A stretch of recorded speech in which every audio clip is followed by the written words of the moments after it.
मेरा देश मेरा प्रदेश न्यूज। फादर जी, जो आपने जो प्रदर्शनी लगाई है, ये आपका मतलब इस प्रदर्शनी का क्या उद्देश्य है और आप लोगों को मतलब इस प्रदर्शनी के द्वारा क्या दिखाना चाहते हैं? ये जो प्रदर्शनी आप इस वक्त यहाँ देख रहे हैं, ये झाबुआ ज़िले की एक बहुत पुरानी धरोहर है। ये जो पुराने जो लोग थे, आदिवासी समाज, वो इन सारी अनाजों का एक समय सेवन करते थे और जिन्होंने इन अनाजों का सेवन किया वो आज भी बहुत ही हष्ट-पुष्ट है। ये जो अनाज है ये केमिकल रहित है, इसमें कोई रसायन मिला हुआ नहीं है, ये पूरी तरह से जैविक है और ये पूरी परंपरा से चला आ रहा अनाज है। कुछ कारणवश हो सकता है ये चीज़ें थोड़ी सी लुप्त होती नज़र आई, तो हमने प्रयास किया है कि ये जो पुराने हमारी धरोहर है, जो पारंपरिक खाद्यान्न है, वो पुनः लोगों की थालियों में आए। और जब ये अनाज लोगों की थाली में रहेगा तो ये कुपोषण की जो समस्या है हमारे ज़िले की, वो निश्चित रूप से इससे अपन मिटा सकते हैं। कुपोषण बहुत हमारे ज़िले में बढ़ रहा है, तो इसलिए उस बात को मैंने बहुत सारे बुज़ुर्गों से बातचीत की, तो उन्होंने बताया कि इन अनाजों में ताकत है, ये बहुत ही पौष्टिक अनाज है और ये पूर्ण रूप से जैविक है। तो इसलिए मैं आम लोगों की पहुंच से ये थोड़ा सा दूर हो गया था, लोग इसको पूरी तरह से भूल गए थे, तो हमने थोड़ा प्रयास किया कि लोगों को फिर से जानकारी दी जाए कि ये जो अनाज पौष्टिक अनाज है वो फिर से लोग जाने, देखें और उसको फिर से खेती में प्रचलन आए और अधिक मात्रा में अनाज रहेगा तो स्वाभाविक है कि ये आम लोगों की प्लेट में जाएगा। यहाँ कुछ किस्में हैं, मैं आपको बताना चाहूँगा। ये जो खाटी भिंडी है, बीज आप देख रहे हैं, ये पौधा है, ये बहुउपयोगी पौधा है।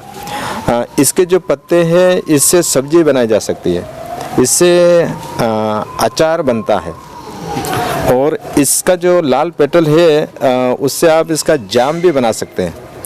हाँ, बहुत स्वादिष्ट जाम बनता है इससे। हमने इसको उपयोग में लिया है, बनाया है और लोगों को खिलाया भी है। इसका जो तना है, इस तने के ऊपर जो परत दिख रही है, इससे रस्सी बनाई जाती है। हाँ, पुराने लोग इसे रस्सी बनाते थे, इसलिए ये पूरी तरह से बहुउपयोगी पौधा है। इसका बीज है, बीज से तेल निकलता है और जो तेल जैसे आयुर्वेदिक में काम आता है, ये तेल बाजार में बिकता है ये। फिर उसके बाद आप देख रहे हैं ये राड़ो, आपण भिले माने राड़ो, इनके हिंदी में कंगनी बोलते हैं।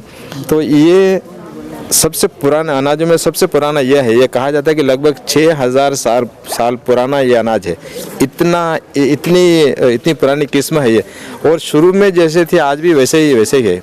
इसमें कोई मिलावट नहीं हुई है और इसकी जो इसका बीज का जो उपचार है वो पूरी तरह से जैविक है और बहुत ही शुद्ध है। इसकी आप दलिया बना के खा सकते हैं, आप रोटी बना के खा सकते हैं। इसको ओखली वहाँ है, जो ओखली दिख रही है उसमें खांड के इसको काम में लाया जाता है। फिर उसके बाद आप देखें ये हामली, इसकी भी दलिया बनाई जाती है, इसकी रोटी भी बना के खाई जा सकती है। इसके बाद आप देख रहे हैं बावटो, जिसमें लिखा है रागी। आपण भीलीमा इन धानो कालजो एम के आपण भीलीमा हरिका अन्न पूछो, तो वो इसको धानो कालजो एम के, मतलब इतना महत्वपूर्ण है ये अनाज। और ये पूरी तो बहुत स्वादिष्ट है। इसके आप रोटी बना के खाएं, इसके आप दलिया बना के खाएं। ये रागी के नाम से मॉल्स में ज़्यादा बिकता है।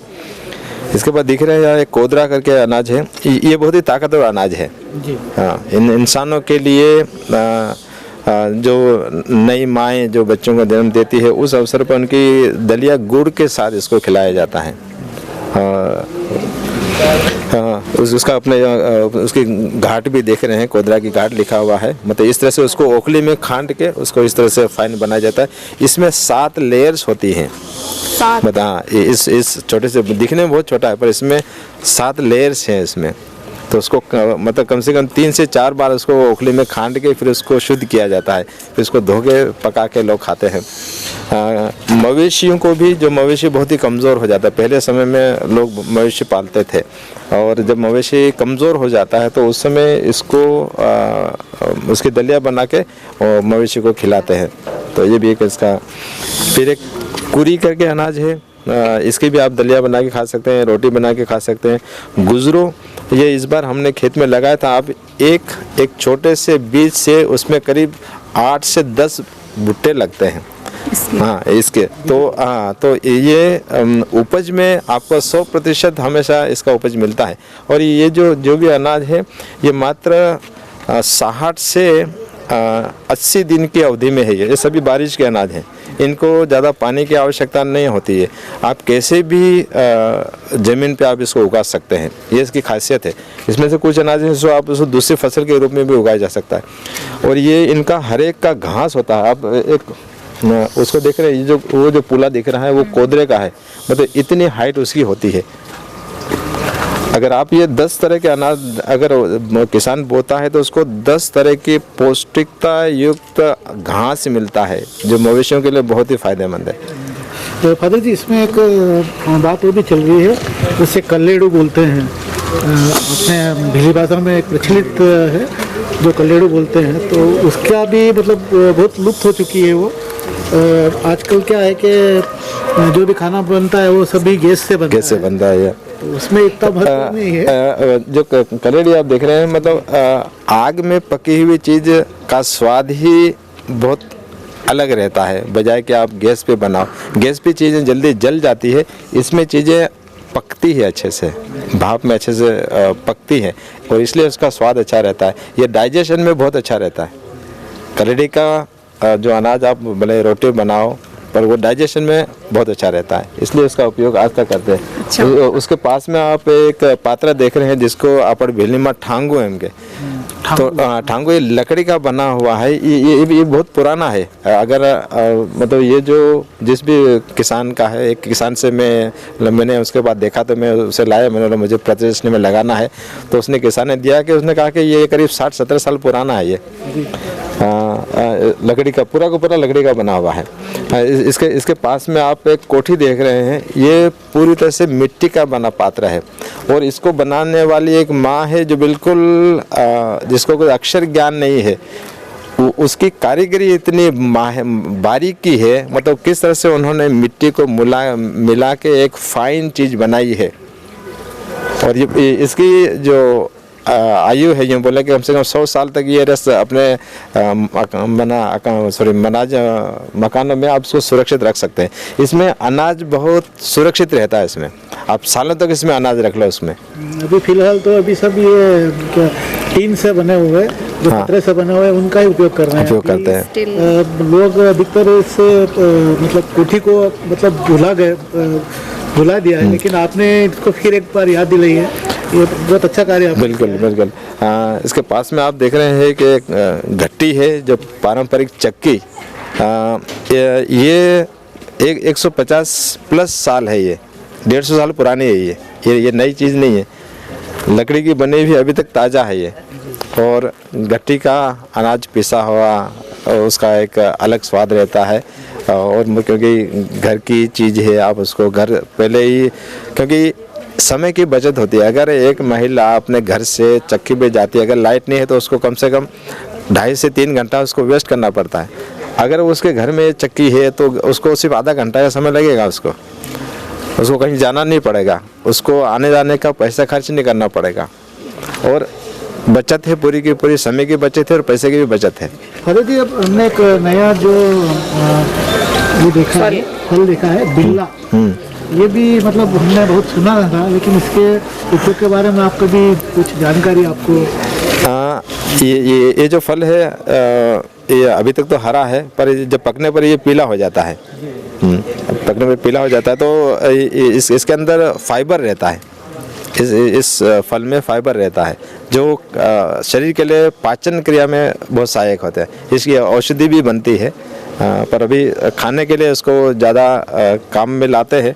पर फिलहाल चूँकि जंगल नहीं बचे हैं, इसलिए ये पौधा भी अभी बहुत कम देखने को मिलता है और आम लोग इसको भी पहचानते भी नहीं कि इसका नाम भी क्या है।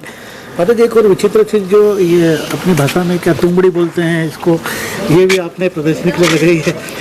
हाँ, पहले मटकों से पानी भर के लाया जाता था और घर में एक पलंडी करके एक स्थल रहता है जहाँ पानी रखा जाता था और तो वहाँ उसमें पानी निकालने के लिए काम में आता था ये। और दो उपयोग है, एक तो पानी निकालने के लिए, साथ ही साथ ये जो आप ठांगू देख रहे हैं तो माताएं जब मक्का की रोटी बनाती है, जब गर्म पानी तपेली में होता है तो आटा को गूंथने के लिए इससे पानी उस गर्म तपेली में से या बर्तन में से निकाल के आटे में पानी डाला जाता था। तो दोनों रूप से एक काम में आता है। हाँ, एक आप और देख रहे हैं एक पात्र जो ये अपने आप में ये एक फ्रिज है, किसानों के लिए एक फ्रिज है। हांडली, यहाँ पे रोटी रखी जाती थी, वहाँ दूध भी ढाँक के रख देते थे, दही भी आप यहाँ रख के सुरक्षित उसको रखा जाता था। आप और भी बहुत सारी चीज़ें वहाँ रख सकते थे। तो मतलब एक अच्छी व्यवस्था थी। तो पुराने लोगों की सोच बहुत ही अनोखी थी, भले वो शिक्षित ना थे पर लेकिन अपने व्यवहार से, अपने कार्यों से, अपनी परंपरा, उनकी इतनी प्यारी परंपरा, इतनी गहन परंपरा जो बहुत ही उपयोगी थी, बहुत उपयोगी परंपरा थी। तो कहीं ना कहीं ये सारी चीज़ें, हम उस परंपरा को जीवित रखने का एक प्रयास यहाँ किया गया है। कुछ चीज़ें जो लुप्त हो गई थी और आम लोग आके देखे, उसको जाने, पहचाने और उसको अपने जीवन में या उसको दिनचर्या में उसको फिर से उसको लाने का प्रयास करें। फादर जी, आपका शुभ नाम? हाँ, मेरा नाम फादर मालिहिंग अंतन कटारा, व्यवस्थापक थांदापल्ली।